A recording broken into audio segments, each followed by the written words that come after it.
नमस्कार दोस्तों। मैं आपका दोस्त चेतन चौहान महाभारत के प्रसंग से समुद्र मंथन की कथा सुनाने जा रहा हूँ। कोई त्रुटि हो उसके लिए क्षमा करना दोस्तों।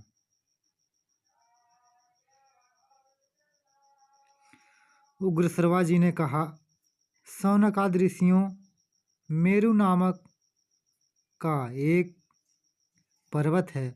वह इतना चमकीला है मानो तेज की राशि हो। उसकी सुनहली चोटियों की चमक के सामने सूर्य की प्रभा फीकी पड़ जाती है। वे गगनचुंबी चोटियाँ रत्नों से खंजित हैं। उन्हीं में से एक पर देवता लोग इकट्ठे होकर अमृत प्राप्ति के लिए सराह करने लगे। उनमें भगवान नारायण और ब्रह्मा जी भी थे। नारायण ने देवताओं से कहा, देवता और असुर मिलकर समुद्र मंथन करें। इस मंथन के फलस्वरूप अमृत की प्राप्ति होगी। देवताओं ने भगवान नारायण के परामर्श से मंदराचल को उखाड़ने की चेष्टा की। वह पर्वत मेघों के समान ऊंची चोटियों से युक्त 11,000 ओजन ऊंचा और उतना ही नीचे धंसा हुआ था। जब सब देवता पूरी शक्ति लगाकर भी उसे नहीं उखाड़ सके, तब उन्होंने विष्णु भगवान और ब्रह्मा जी के पास जाकर प्रार्थना की, भगवान, आप दोनों हम लोगों के कल्याण के लिए मंदराचल को उखाड़ने का उपाय कीजिए और हमें कल्याणकारी ज्ञान दीजिए। देवताओं की प्रार्थना सुनकर ब्रह्मा जी और नारायण जी ने शेषनाग को मंदराचल उखाड़ने के लिए प्रेरित किया। महाबली शेष नाग ने वन और वनस्पतियों के साथ मंदराचल को उखाड़ लिया। अब मंदराचल के साथ देवगढ़ समुद्र तट पर पहुँचे।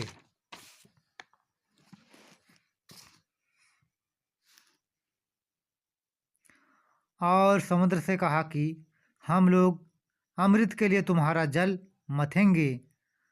समुद्र ने कहा, यदि आप लोग अमृत में मेरा भी हिस्सा रखें तो मैं मंदराचल को घुमाने से जो कष्ट होगा वह सह लूँगा।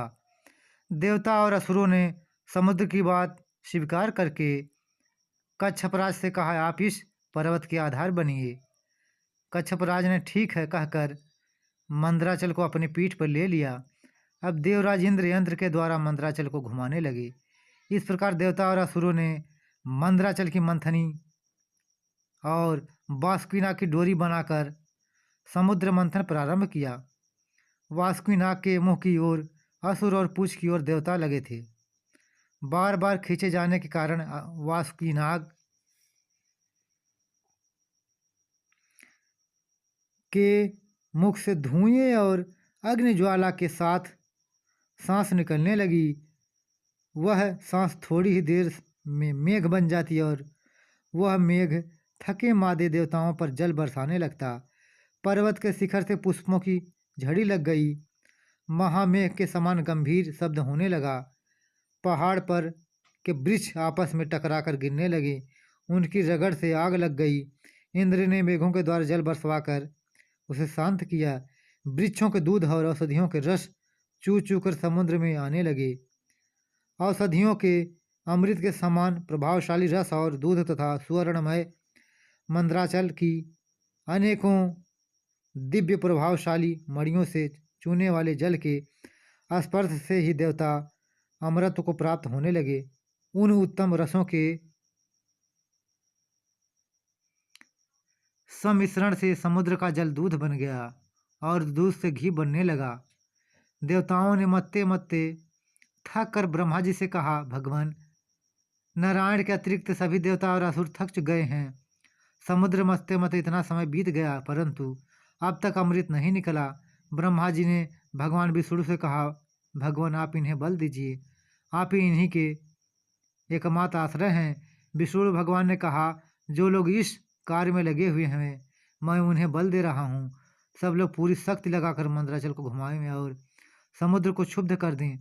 भगवान के इतना कहते देवता और असुरों का बल बढ़ गया। वे बड़े वेग से मंथने लगे। सारा समुद्र क्षुब्ध हो उठा। उस समय समुद्र से अगणित किरणों वाला शीतल प्रकाश से युक्त श्वेत वर्ण का चंद्रमा प्रकट हुआ। चंद्रमा के बाद भगवती लक्ष्मी और सूरा देवी निकली। उसी समय श्वेत वर्ण का ऊंचा श्रवा घोड़ा भी पैदा हुआ।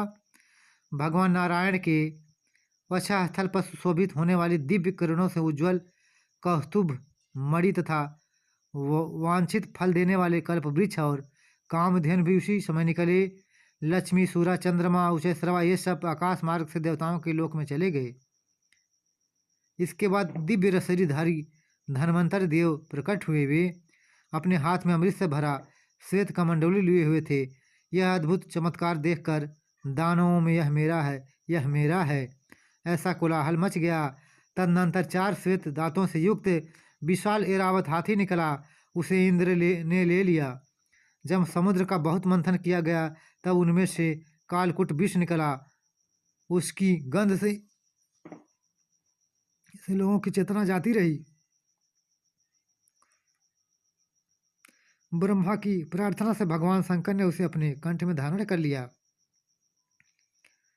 तभी से वे नीलकंठ नाम से प्रसिद्ध हुए। यह सब देखकर दानवों की आशा टूट गई। अमृत और लक्ष्मी के लिए उनमें बड़ा बैर विरोध और फूट हो गई। उसी समय भगवान विष्णु मोहिनी स्त्री का वेश धारण करके दानवों के पास आए। मूर्खों ने उनकी माया ना जानकर मोहिनी रूपधारी भगवान को अमृत का पात्र दे दिया। उस समय वे सभी मोहिनी के रूप पर लट्टू हो रहे थे। इस प्रकार विष्णु भगवान ने मोहिनी रूप धारण करके दैत्य और दानवों से अमृत छीन लिया और देवताओं ने उनके पास जाकर उसे पी लिया। उसी समय राहु दानव भी देवताओं का रूप धारण करके अमृत पीने लगा। अभी अमृत उसी के कंठ तक ही पहुंचा था कि चंद्रमा और सूर्य ने उसका भेद बतला दिया। भगवान विष्णु ने तुरंत ही अपने चक्र से उसका सिर काट डाला। राहु का पर्वत शिखर के समान सिर आकाश में उड़कर गरजने लगा और उसका धड़ पृथ्वी पर गिरकर सबको कपाता हुआ तड़फड़ाने लगा। तभी से राहु के साथ चंद्रमा और सूर्य का वैमनस्य अस्थायी हो गया। विष्णु भगवान ने अमृत पिलाने के बाद अपना मोहिनी रूप त्याग दिया और वे तरह तरह के भयावह ने अस्त्र शस्त्रों से असुरों को डराने लगे। बस खारे समुद्र के तट पर देवता और असुरों का भयंकर संग्राम छिड़ गया। भांति भांति के अस्त्र शस्त्र बरसने लगे। भगवान के चक्र से कट कट कर कोई कोई असुर खून उगलने लगे तो कोई कोई देवताओं के खड़ग शक्ति और गदा से घायल होकर धरती पर लौटने लगे। चारों ओर से ही आवाज़ सुनाई पड़ती कि मारो, काटो, दौड़ो, गिरा दो, पीछा करो। इस प्रकार भयंकर युद्ध हो ही रहा था कि विष्णु भगवान के 2 रूप नर और नारायण युद्ध में दिखाई पड़े। नर का दिव्य धनुष देखकर नारायण ने अपने चक्र का स्मरण किया और उसी समय सूर्य के समान तेजस्वी गोलाकार चक्र आकाश मार्ग से वहां उपस्थित हुआ। भगवान नारायण के चलाने पर चक्र शत्रु दल में घूम घूम कर काला अग्नि के समान सहस्त्र सहस्त्र असुरों का संहार करने लगा। असुर भी आकाश में उड़ उड़कर पर्वतों की वर्षा से देवताओं को घायल करते। उस समय देव शिरोमणि नर के बाणों द्वारा पर्वतों की चोटियां काट काट कर उन्हें आकाश में बिछा दिया और सुदर्शन चक्र घास भूस की तरह दैत्यों को काटने लगा। इससे भयभीत होकर असुरगढ़ पृथ्वी और समुद्र में छिप गए। देवताओं की जीत हुई। मद्राचल को सम्मानपूर्वक यथास्थान पहुंचा दिया गया। सभी अपने अपने स्थान पर गए। देवता और इंद्र ने बड़े आनंद से सुरक्षित रखने के लिए भगवान नर को अमृत दे दिया। यही समुद्र मंथन की कथा है। आज का भाग यहीं समाप्त हुआ। इस चैनल को प्लीज़ सब्सक्राइब, लाइक एवं शेयर कीजिए। अगले दिन कद्र और बिनता की कथा तथा गरुड़ की उत्पत्ति का वर्णन मेरे द्वारा किया जाएगा। आपका दोस्त चेतन चौहान।